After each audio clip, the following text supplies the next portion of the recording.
नमस्कार दोस्तों। इल्यूमिनाटी की शुरुआत जर्मनी के बावरिया सूबे में स्थित एक छोटे से शहर इंगोल्स्ताद में हुई थी। वर्ष 1776 में इंगोल्स्ताद यूनिवर्सिटी के प्रोफेसर एडम वीशॉप ने इसकी शुरुआत की थी, जिसका नाम उन्होंने ऑर्डर ऑफ इल्यूमिनाटी रखा था। कहते हैं कि प्रोफेसर एडम वीशॉप इस संगठन की मदद से कट्टरपंथ से आजाद एक नई दुनिया की स्थापना करना चाहते थे, जहां मजहब की दीवारें न हो और सबको बराबरी का हक हासिल हो। प्रोफेसर वीशॉप की लिखी एक किताब आज भी इंगोल्स्ताद के म्यूजियम में सुरक्षित रखी हुई है। इस किताब में उन्होंने अपने काम के बारे में बताया है कि आखिर खुफिया संगठन इल्यूमिनाटी की शुरुआत के पीछे उनका मकसद क्या था। कहा जाता है कि प्रोफेसर वीशॉप ने इल्यूमिनाटी की शुरुआत अपने कुछ छात्रों के साथ की थी। एडम को यकीन था कि चर्च और कैथोलिक विचारों के कारण सोसाइटी खुलकर नहीं जी पा रही है। यही देखते हुए उन्होंने एक ऐसी सोसाइटी तैयार करने की सोची जो हर तरह की धार्मिक बंदिशों से मुक्त हो। इसी के साथ इल्यूमिनाटी की नींव रखी गई। माना जाता है कि मई 1776 में इसके सदस्यों की पहली मीटिंग हुई, जिसमें प्रोफेसर के नेतृत्व में यूनिवर्सिटी के 5 लोग थे। जल्द ही सदस्य बढ़ते चले गए और साल 1784 में ग्रुप में लगभग 3000 सदस्य हो चुके थे। इल्यूमिनाटी को पहले बिना किसी नुकसान का संगठन माना गया, लेकिन फिर इसकी अजीबोगरीब बातें निकल कर आने लगी। इस संगठन का यकीन था कि तकलीफ में खुदकुशी सही चुनाव है। इल्यूमिनाटी के सदस्य गलती करने वालों को मौत की सजा देने पर यकीन रखते थे, साथ ही ये कि धर्म पर यकीन करने वाले मूर्ख हैं और उन्हें सजा मिलनी चाहिए।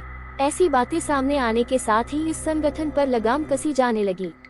धरपकड़ में सदस्यों के घरों से न दिखाने देने वाली इन जब्त हुई, जिससे आपत्तिजनक बातें फैलाई जाती थी। खुदकुशी को प्रोत्साहन देने वाला साहित्य मिला, साथ ही कई अजीबोगरीब एजेंडा पर साहित्य का ढेर मिला।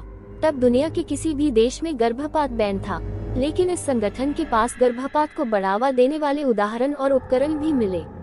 इसके बाद सरकार ने इस संगठन की सदस्यता लेने पर मौत की सजा का फरमान सुना दिया। सन 1780 में जर्मन सरकार ने समाज के लिए खतरा बताते हुए इस ग्रुप को बैन कर दिया था। इस दौरान इसके संस्थापक एडम वाइशॉप को यूनिवर्सिटी के प्रोफेसर पद से भी हटाने के साथ ही उन्हें शहर से भी बेदखल कर दिया गया था, ताकि वो दोबारा इस तरह की कोई सोसाइटी न बना सके।